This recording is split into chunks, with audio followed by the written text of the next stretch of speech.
Welcome back to our international viewers, and thanks for joining us for our daily English edition. I'm Daniel Cook, your host, weekdays at 6 p.m. Many of Albania's leaders have expressed their condolences to Belgium and its citizens after the terrorist attacks this morning. The leaders of the state and the religious communities have harshly condemned the acts of violence in Brussels. The President, the Assembly Speaker, the Prime Minister, and the Democratic Chairman have all extended their condolences to the Belgian people, expressing their conviction that European values will prevail over terrorism. President Bujar Nishani expressed his sorrow from Strasbourg, where he was meeting with the Secretary General of the European Council. The Assembly Speaker Ilir Meta also expressed his support for the Belgian citizens, saying that we should not allow today's events to inspire fear. We are all shocked by the terrorist attacks that happened in the heart of Europe, he said. We will pray for the victims and we wish for a fast recovery for the injured. We are close to the Belgian people and to all the people of Europe. This is not a day of fear, this is a day of hope, said Mr. Meta. Prime Minister Edi Rama has also reacted on his social networks with the following comment. These bombs that sow death for the innocent will re-establish Europe to win this new war in the name of freedom, he writes. The Democratic Chairman Lulzim Basha gave this reaction to the attacks. Terrorist attacks took dozens of innocent lives today. These acts are proof of blind and inhuman hate. My condolences to the families that lost their loved ones. The Democratic Party extends its solidarity to the Belgian authorities. The Minister of Foreign Affairs, Dietmar Bushati, and the Minister of Integration, Clyde Josha, also expressed their condolences to the Belgian people. The leader of the Muslim community has said that this event should not be connected to the Muslim faith.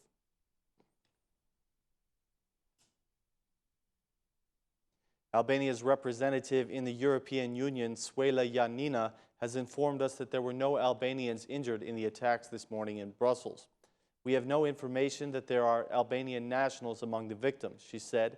However, we are in constant contact with the authorities in Brussels to be closer to the Albanian citizens. Ambassador Janina said that the staff of the Albanian diplomatic mission in Brussels is ready to assist any Albanians who live in Belgium. They are cooperating with the Belgian emergency authorities.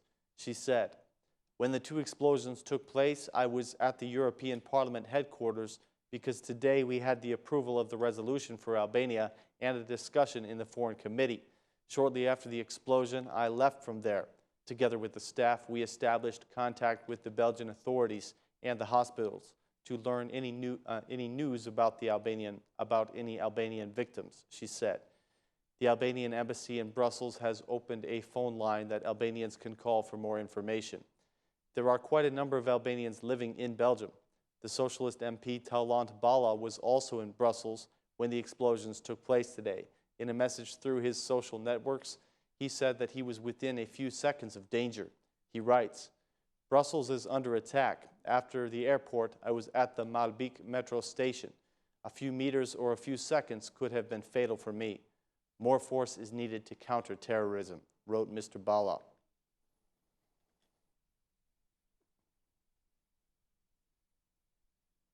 The terrorist attacks in the Brussels airport have increased the vigilance and security of the Albanian authorities. Extra police officers and patrols have been deployed at the Mother Teresa airport. Police units are patrolling the area and monitoring the terminal.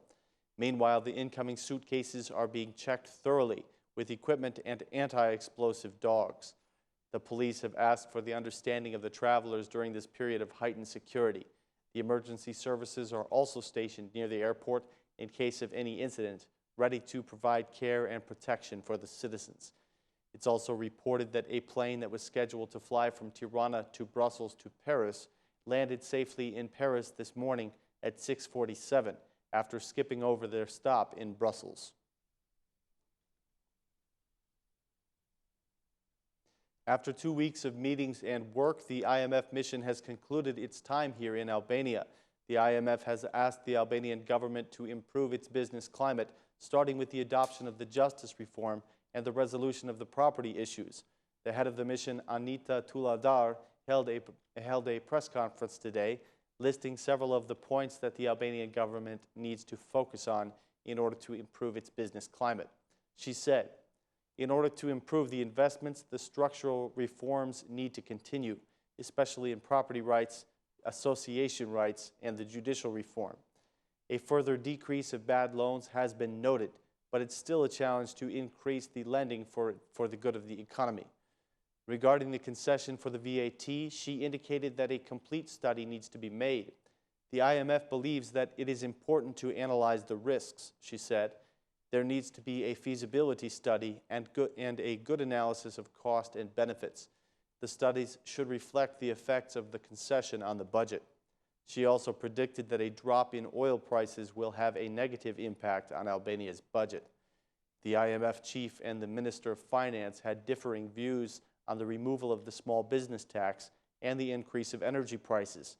The Minister of Finance, Arben Ahmetaj, had this to say: "We have already expressed our opinion on this issue. We are against the tax exemptions.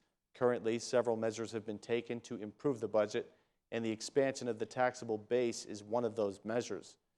The head of the IMF mission responded to this.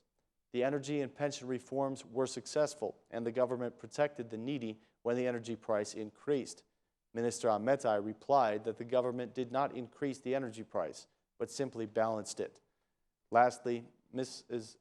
Tuladar said that the IMF expects to see economic growth of 3.4% in 2016.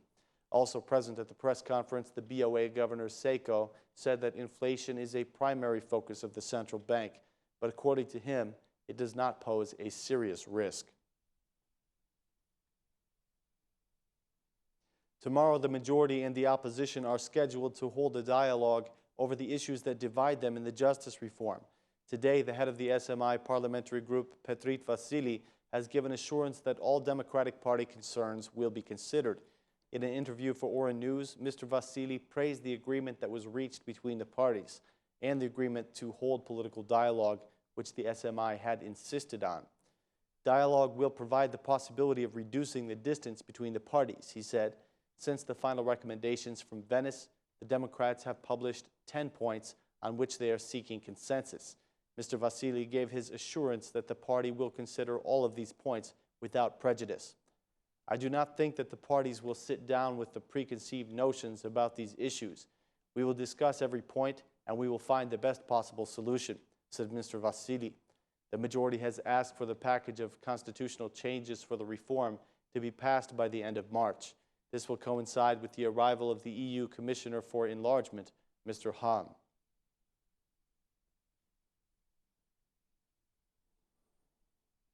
The Ora News camera team has been in the village of Akërni, where a small plane has been seen flying in the airspace on Sunday morning. One of the residents has provided a picture of the plane to the police, claiming that he had seen it flying in that area. This has not been officially confirmed. The state police have launched an investigation, fearing that the plane may be part of the drug trade. After searching the area, including about 200 hectares of pine forest and a former military base, the police have not discovered anything that would lead them to a drug smuggling ring. The plane's tire tracks can clearly be seen in a field near the village. One of the residents near the field claims to have seen the plane landing there after being signaled by someone on the ground using flares. That's all of our news for this evening. Thanks for joining us. We'll be back at the same time tomorrow with more news in English. Have a great night.